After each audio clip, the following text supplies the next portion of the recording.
Selamat berjumpa kembali dengan channel MC Rock Yitno yang pada kesempatan kali ini akan membacakan sebuah narasi yang bersumber dari sumenep.go.id/profil dan seterusnya yang dikirimkan oleh admin pada tanggal 17 April tahun 2017 pukul 12.30 WIB.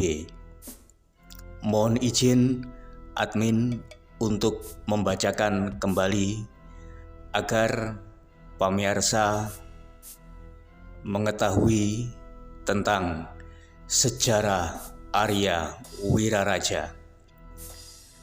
Mohon maaf apabila di dalam pembacaan artikel pada kali ini ada kalimat maupun alinea yang tidak sesuai dengan apa yang dimaksud oleh admin, karena ada beberapa alinea yang menggunakan bahasa daerah. Saya akan berusaha untuk membacanya sebagaimana teks yang tertera. Sejarah Arya Wiraraja. 1. Kerajaan Singasari.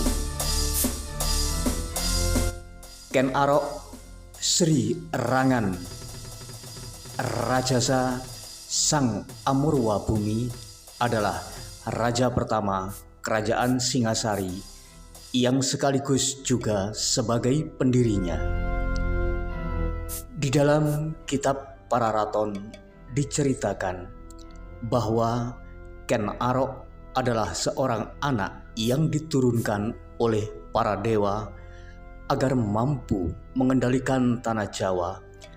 Pada waktu itu sudah mengalami era dekadensi moral karena ketidakharmonisan hubungan antara Prabu Kertajaya sebagai raja di Kediri dengan para Brahmana atau kelompok agama, sehingga dikisahkan bahwa Ken Arok adalah titisan dari Dewa Brahma, atau dengan cerita yang romantis dikisahkan bahwa Betara Brahma turun ke bumi serta menanam benih atau janin kepada seorang gadis yang kemudian terlahirlah Ken Arok sebagai utusan dewa.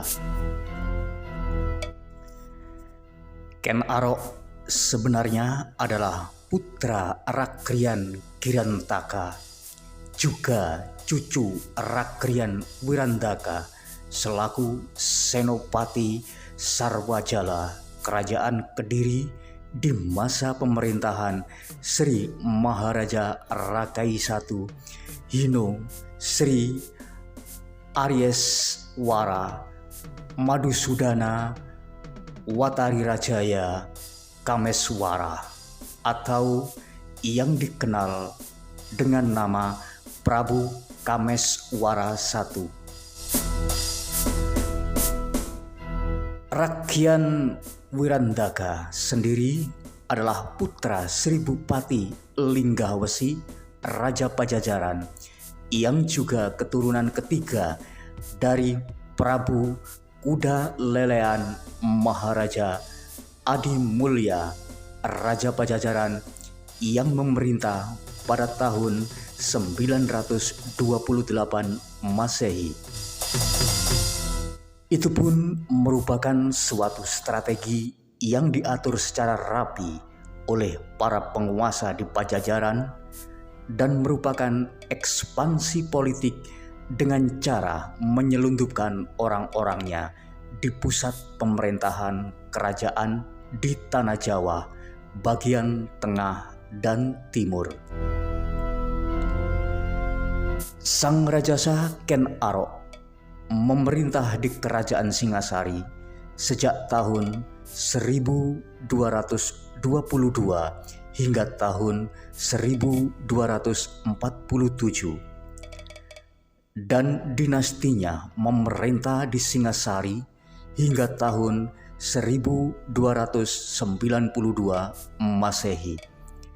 Selanjutnya, oleh generasi berikutnya menjadi raja di Kerajaan Majapahit hingga tahun 1478 Masehi.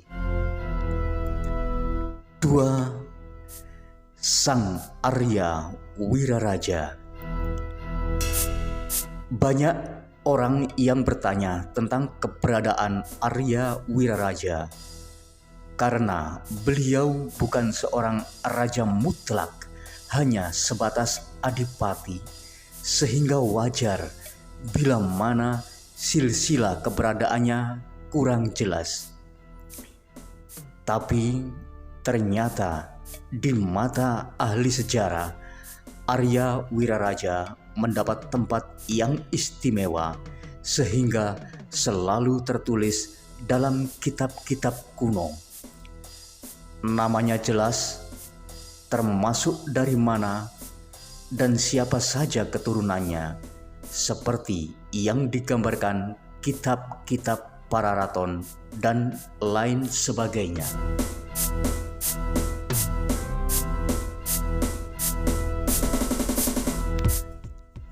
Demung Nayapate. Demung Nayapate merupakan jabatan tinggi negara kala itu yang kedudukannya sangat dekat dengan raja. Kemudian setelah Prabu Wisnuwardana diganti dengan yang bernama Dandang Gendis bergelar Prabu Kertanegara, maka Arya Banyak dipindahkan ke Madura Timur, yakni Songenep, sebagai adipati atau yang ditetapkan gubernur sekarang. Hal tersebut dilakukan karena sang Prabu melihat hubungan antara Banyak Wide dengan Mahisa Cempoko yang notaben adalah saudara sepupunya sendiri dari keturunan Ken Arok dan Ken Dedes.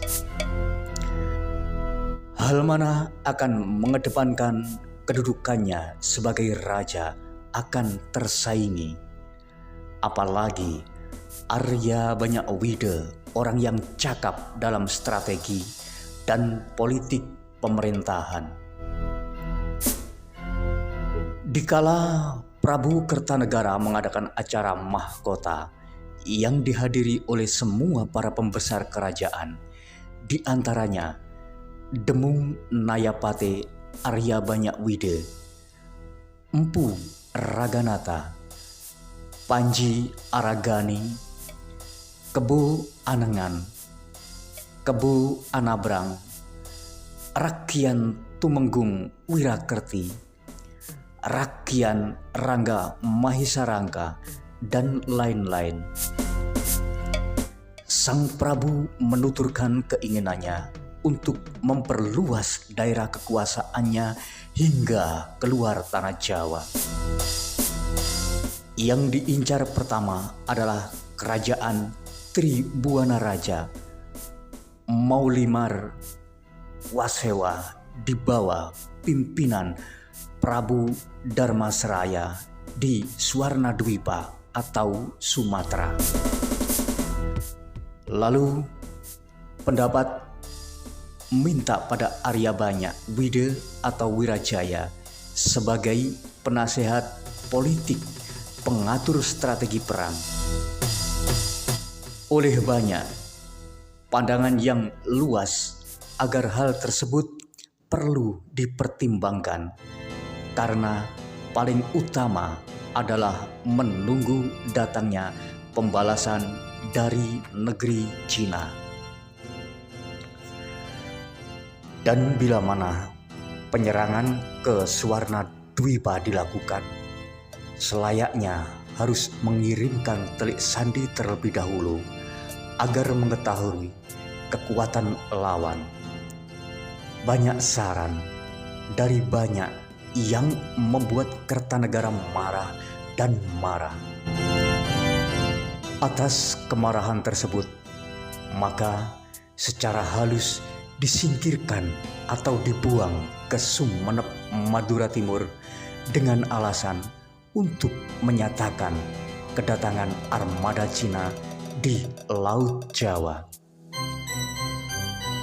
Tidak hanya banyak para pembesar kerajaan yang mendukung pendapat banyak, juga kena getahnya, seperti Patih Empu Raganata diganti oleh Panji Aragani sebagai Patih Luar, dan Kebu Anengah menjadi Patih Dalam.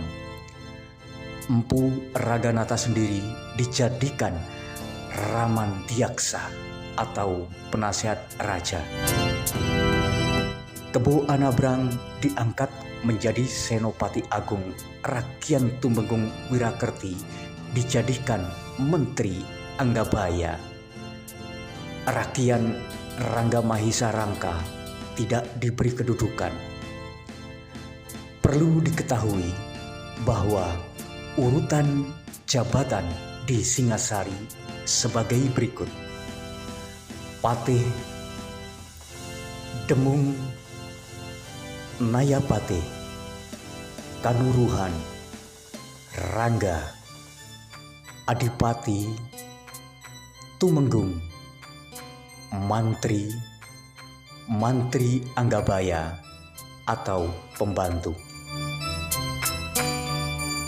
Atas kejadian tersebut, maka Arya Banyak dinohaken atau disingkirkan ke Pulau Madura dan dijadikan adipati di Sumenep, yang mana karena rasa marahnya Sang Prabu terhadapnya.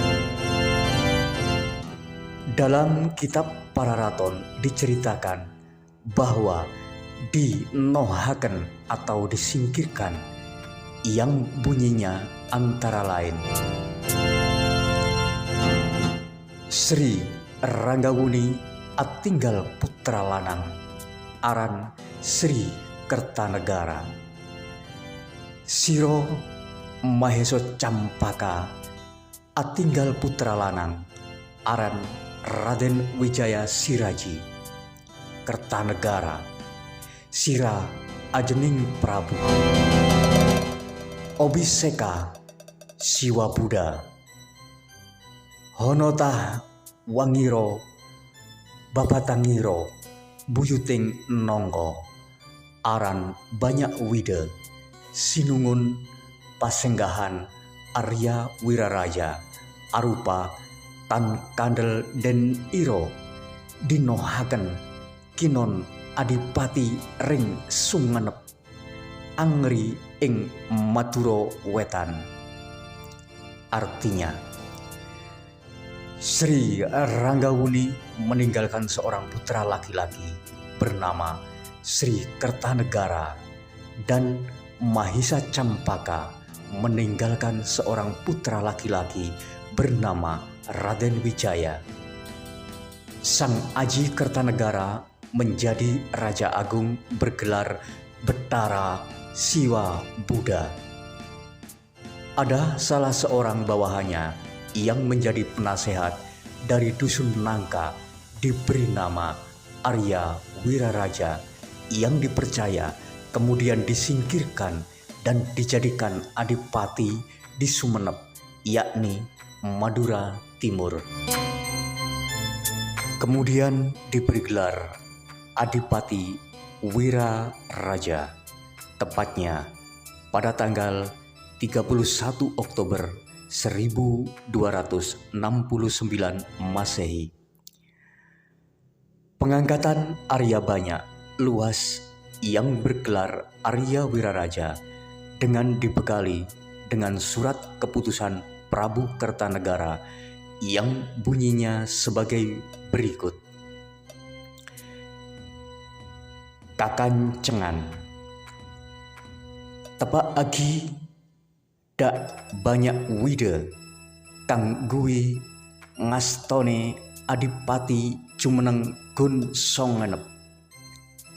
Segek tojukna parentah ekanawa bumi erat wulan kartika kapat tanggal lemak para tengga pancami sukla paksa waya triwara kaliwan pancawara wraspati kemis saptawara langkir bintang uttasada wisma dewata jam wairaya baruna parwesa wala wakarana rasi mijika. Kalaban abakta pakon dari Sri Maharaja Diraja Kertanegara Rato Agung Singasari. Se tabak agi da babatangan buyut disanangka ken demung banyak wide kang gui ngastane adipati jumeneng gun sungenep kalaban ajuluk sang Arya. Jagat nata apanga kabelasan ban pangaban dakka bumi ban magar sarna pusat pemerintahan Aryap Adipati Wiraraja terletak di Batu Putih, sekarang merupakan ibu kota kecamatan di Kabupaten Sumenep. Letak geografis Batu Putih kalau dilihat dari sektor ekonomi memang sangat tidak menguntungkan, tapi di faktor situasi perang kala itu sangat strategis.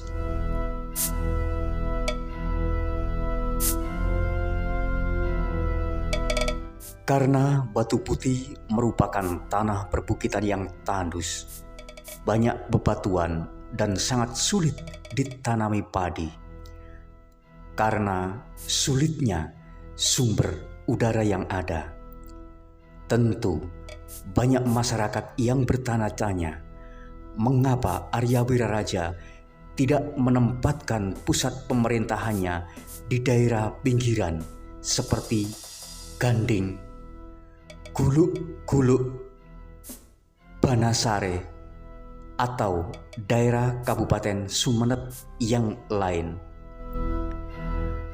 Adipati Arya Wiraraja menempatkan pusat pemerintahan tersebut di sebelah utara di sebuah bukit yang lebih menonjol dari daerah sekitarnya.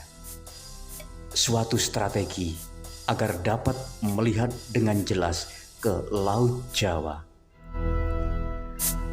Pada saat itu, Kerajaan Kediri mendapat ancaman perang dari penguasa daratan Cina, yakni Kaisar Kubilai Khan dengan kekuatan tentara Tartarnya yang mencapai ratusan ribu prajurit serta memiliki pengalaman perang di belahan dunia.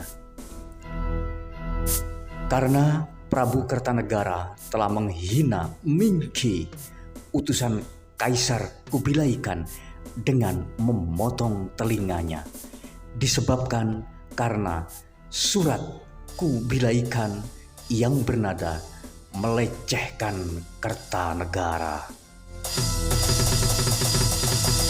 Dengan terlihatnya armada pasukan Cina di Laut Jawa, maka secara cepat Arya Wiraraja mengirimkan antisipasi ke pusat pemerintahan Singasari agar mempersiapkan segala sesuatunya untuk serangan tentara Tartar.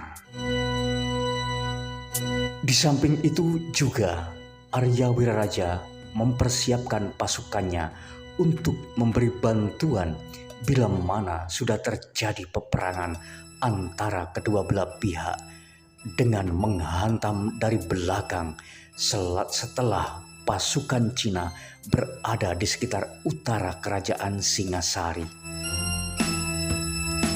3. Berakhirnya kerajaan Singasari. Setelah diketahui bahwa politik Kertanegara ditujukan pada pembentukan suatu negara besar dengan tanpa kerajaan-kerajaan kecil yang ada di wilayah Nusantara, agar dapat menyusun aliansi yang cukup kuat untuk mengembangkan ekspansi dari luar daratan Cina. Dengan demikian, Prabu Kertanegara menjalin hubungan dengan kerajaan Bali, Pamalayu di Sumatera, Borneo di Kalimantan, Tamasik di Singapura, Champa di Kamboja, dan lain sebagainya. Gagalnya rencana yang akan mempersatukan Nusantara tidak bisa dilaksanakan bukan karena adanya ancaman dari daratan Cina, tetapi karena adanya serangan dari pihak dalam sendiri, yaitu serangan yang dilakukan oleh Adipati Jayakatwang yang penuh ambisi untuk menguasai Pulau Jawa. Juga karena balas dendam kepada keturunan Ken Arok. Memang sebelumnya diketahui oleh Prabu Kertanegara bahwa keberadaan Adipati Jayakatwang akan membahayakan dirinya karena dendam turunan yang tidak mudah untuk dihilangkan, yang tidak menutup kemungkinan pada suatu saat akan menghantam dari belakang. Namun hal itu agak dikesampingkan karena ambisi mempersatukan Nusantara jauh lebih besar. Untuk mengantisipasi gejolak dendam Jayakatwang, maka dikawinkanlah dengan adik Kertanegara bernama Turuk Bali. Selain itu, Tribuana, putri kedua Kertanegara, dikawinkan dengan Arya Ardaraja, putra Jayakatwang, yang sepertinya tidak mungkin akan terjadi sebagai balas dendam keturunan karena masih ada hubungan ipar dan besan. Perlu diketahui bahwasanya Arya Wiraraja berteman dengan Jayakatwang dan sering berhubungan. Adanya kemauan Jayakatwang yang akan membalas dendam kepada Prabu Kertanegara dan akan menghancurkan Singasari tercium oleh Arya Wiraraja.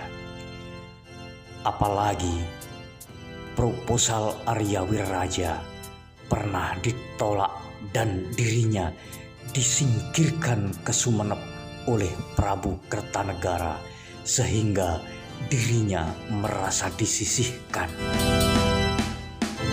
Karena Arya Wiraraja memang ahli strategi politik dan mahir dalam strategi perang, maka dengan peluang pasukan di Singasari, pengiriman bala tentaranya ke Suwarnadwipa atau Sumatera di bawah pimpinan Kebu Anabrang menjadi suatu hal yang baik untuk serangan Jayakatwang.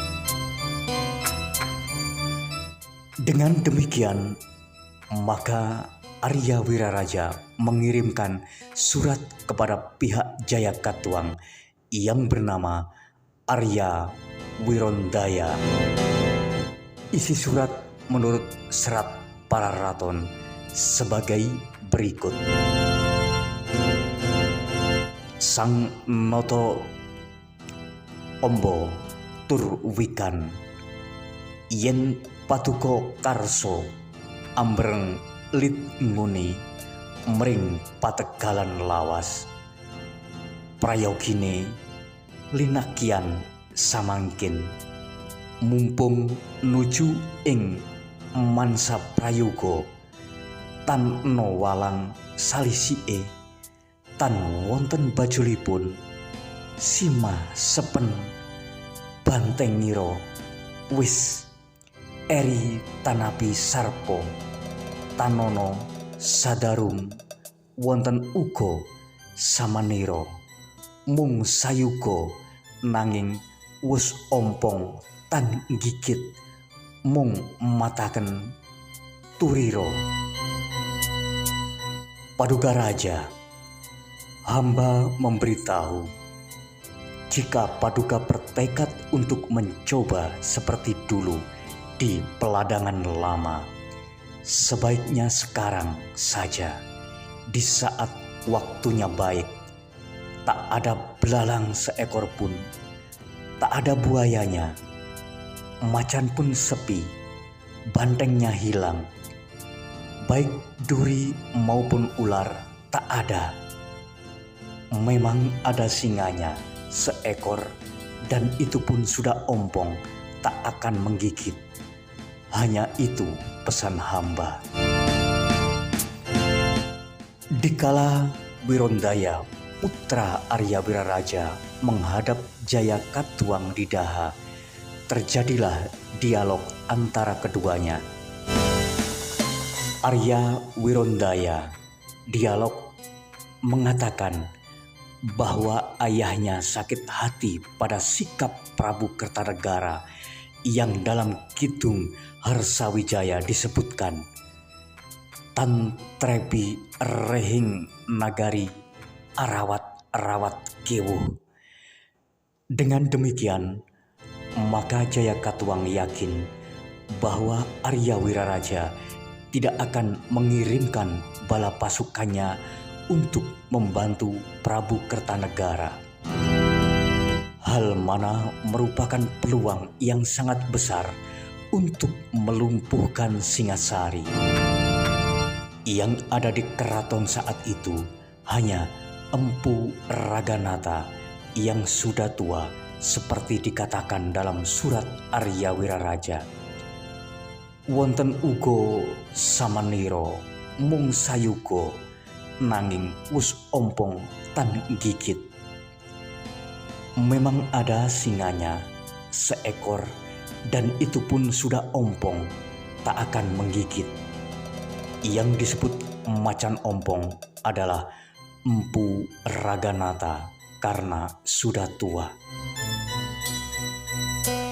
Setelah diketahui oleh Jayakatwang bahwa Prabu Kertanegara kala itu sedang lengah pada suatu keamanan dalam negeri karena mempersiapkan pasukannya untuk menunggu serangan dari armada Cina Kaisar Kubilai Khan.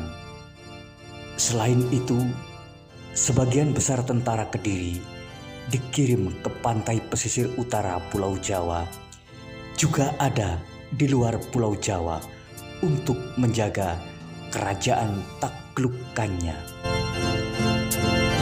Apalagi dikuatkan oleh surat dari Arya Wiraraja sebagai kawannya yang telah menjadi adipati di Sumenep. Dengan demikian, surat tersebut merupakan suatu masukan yang sangat bagus dan juga ada kepastian bahwa Adipati Sumenep tersebut tidak ikut serta atau tidak mengirimkan untuk membantu Prabu Negara melawan Jayakatwang. Hal mana merupakan kesempatan yang baik untuk merebut kembali negara yang dulu telah direbut oleh Ken Arok dari tangan buyutnya Prabu Kertajaya. Penyerbuan Jayakatwang mulai bergerak melakukan penyerangan dengan strategi pasukan perangnya dibagi menjadi dua. Sebagian menyerang melalui sebelah utara Singasari atau dataran rendah Malang dipimpin oleh Jaran Guyang, dan yang sebagian lagi terletak di sebelah selatan yang dipimpin oleh Patih Kebo Mundarang. Dengan demikian, pasukan Singasari menyambut di Kedung Peluk untuk mundur dari serangan dari utara tersebut. Pasukan Jayakatwang dipukul habis-habisan sehingga banyak yang gugur dan lari, tapi terus dikejar sampai di desa Lemah Batang dan Kapulungan. Kemudian pasukan Jayakatwang dipukul mundur lagi dan lari ke desa Rabut Carat. Di sana bertemu dengan pasukan yang sebagiannya yang memang sengaja dipersiapkan sebagai bantuan yang diletakkan di desa Hanyiru untuk menghantam dari sebelah timur.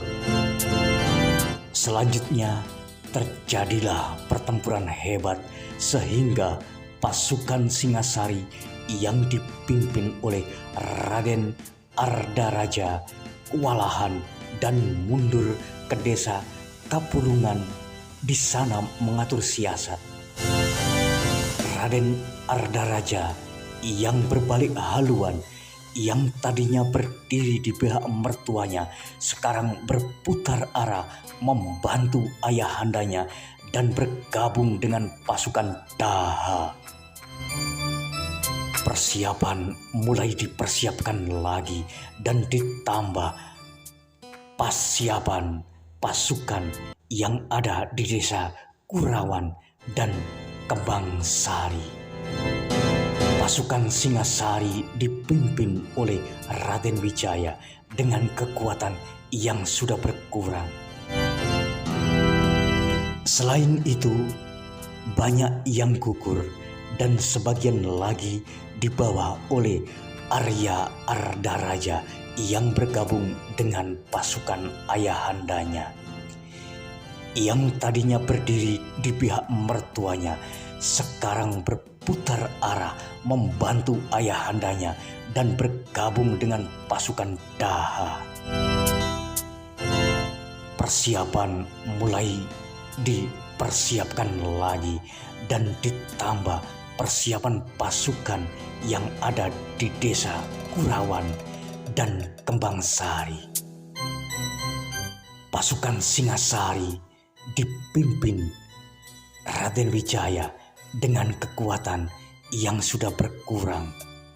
Selain itu, banyak yang gugur dan sebagian lagi di bawah Arya Wira Ardaraja yang bergabung dengan pasukan ayahandanya yang tadinya berdiri di pihak mertuanya, sekarang berputar arah membantu ayahandanya dan bergabung dengan pasukan Daha. Persiapan dimulai, dipersiapkan lagi dan ditambah pasukan yang ada di desa Kurawan dan Kembang Sari. Pasukan Singasari dipimpin Raden Wijaya yang kekuatan yang sudah berkurang. Setelah itu banyak yang gugur dan sebagian oleh Arya Ardaraja yang bergabung dengan pasukan ayahandanya. Meskipun Raden Wijaya berjuang bersama pasukannya yang gagah berani, sangat tidak mungkin untuk memenangkan pertempuran dengan kondisi pasukan yang sangat minim. Pengkhianatan Arya Ardaraja sangat berpengaruh pada peta kekuatan Raden Wijaya. Maka semangat pasukan Raden Wijaya menjadi surut dan kemudian memilih mundur bersama ke-12 pengikutnya yang masih setia, antara lain Lembu Sora, Gajah Pagon, Medang Dangdi, Mahisa Wagal, Nambi, Banyak Kapuk, Kebo Kapetengan, Wirota, Wirogapati, dan Pamandana. Menurut kitab Negara Kertagama, para pengikut Raden Wijaya adalah Banyak Kapuk, Ranggalawe, Pedang, Lembu Sora, Dangdi, dan Gajah Pagon. Dengan mundurnya Raden Wijaya beserta sisa-sisa pasukannya, maka kemenangan berada di pihak pasukan Daha yang dipimpin Adipati Jayakatwang. Mereka dengan mudahnya memasuki pusat kerajaan Singasari. Kemudian Prabu Kertanegara dibunuh oleh Jayakatwang dalam keadaan mabuk seperti tuak dan sebagainya.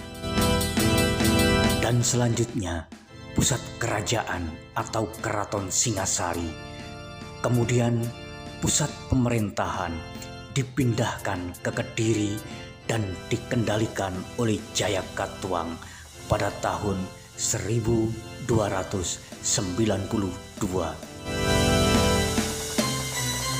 Kala itu Raden Wijaya dengan prajuritnya yang sedang menyerang ke arah utara mendengar Prabu Kertanegara gugur, lalu akan kembali ke istana Singasari untuk menghancurkan musuh di sana.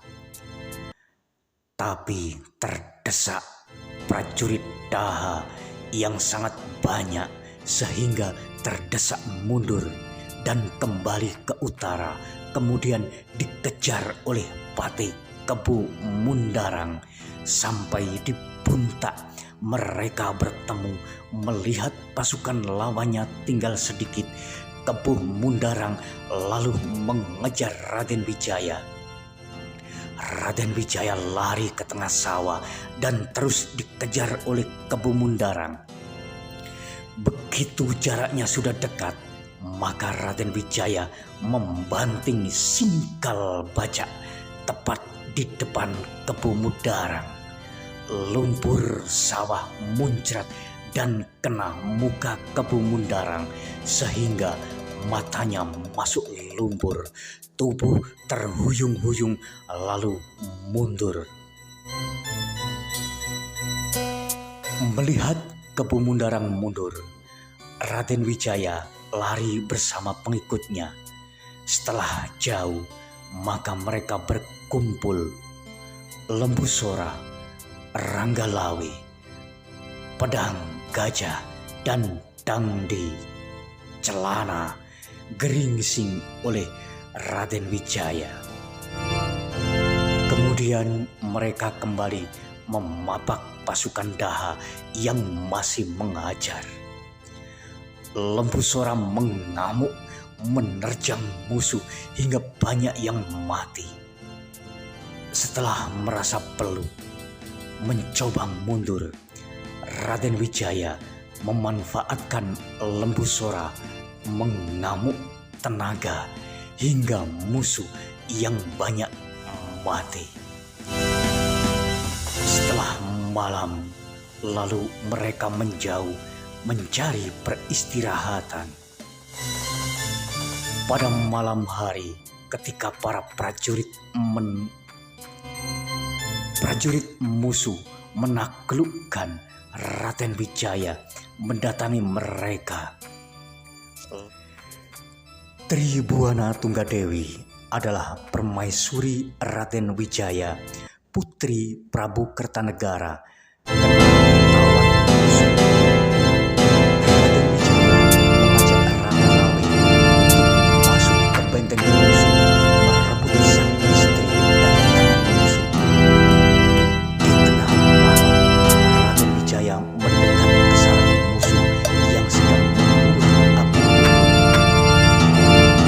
Maka tampaklah Dewi Tribhuwana bersama Dewi Gayatri bersama di tengah mereka. Raden Wijaya bersama Lembu Sora melawan musuh mengamuk datang, maka hingga banyak yang tewas.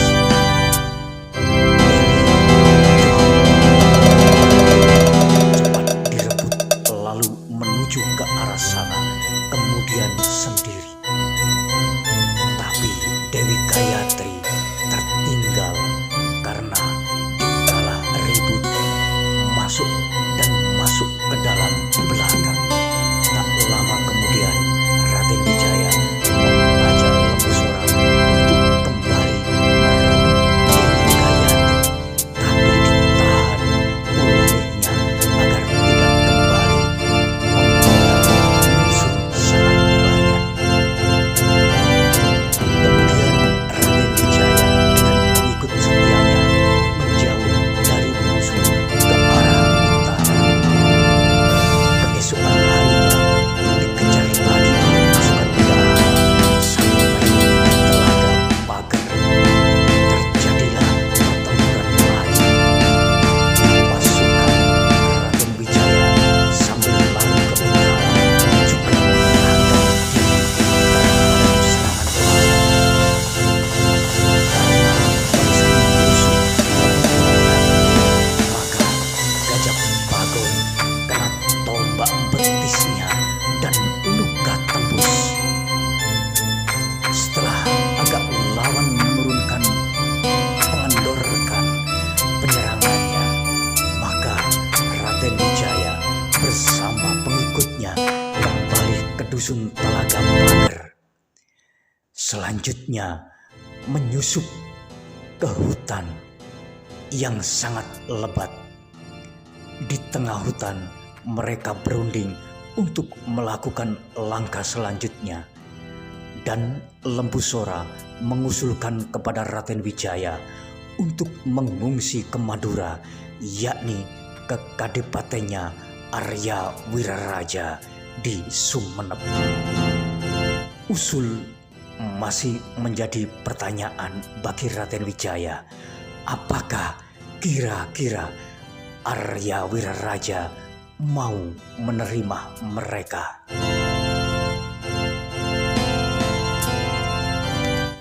Secara bersamaan, Rangga Lawe, Lembu Sora, dan Nambi mengatakan bahwa Arya Wiraraja tidak akan melupakan jasa baik leluhur dari Raden Wijaya dan pasti akan menerima kedatangannya. Akhirnya usulan tersebut disetujui dan berangkatlah rombongan kecil tersebut menuju desa Kudadu yang kepala dusunnya adalah Macan Kuping. Sesampainya di Kudadu, Raden Wijaya diberi kelapa muda oleh Macan Kuping untuk penawar haus. Setelah diminum, pulihlah kesehatan Raden Wijaya. Dan setelah meminum air kelapa hijau tersebut, kelapa dibelah dan berisi nasi putih bersih. Para pengikut Raden Wijaya sangat heran dengan kejadian tersebut, karena sebelumnya tak pernah menyaksikan keanehan tersebut.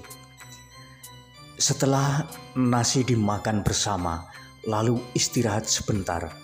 Kemudian Raden Wijaya melanjutkan perjalanannya serta menitipkan Gajah Bagon yang sedang terluka parah di betisnya oleh Macan Kuping. Lalu Gajah Pagon diberi tempat di tengah ladang ilalang yang dibuatkan danau agar tidak diketahui oleh prajurit Daha. Setiap hari dirawat serta diantarkan makanan. Padahal malam harinya Raden Wijaya bersama rombongan berangkat menuju ke desa datar. Dari sana mereka mencari perahu untuk melanjutkan perjalanannya. Demikian sekelumit kisah tentang Arya Wiraraja yang ditukil dari sumenepkap.go.id /profil dan seterusnya. Semoga pembacaan narasi kali ini semakin menambah pundi-pundi pengetahuan kita tentang orang-orang yang berpengaruh di kerajaan di Pulau Jawa pada khususnya, di Nusantara pada umumnya. Demikian, terima kasih atas seluruh atensi dan sumbangsihnya untuk mensubscribe channel ini.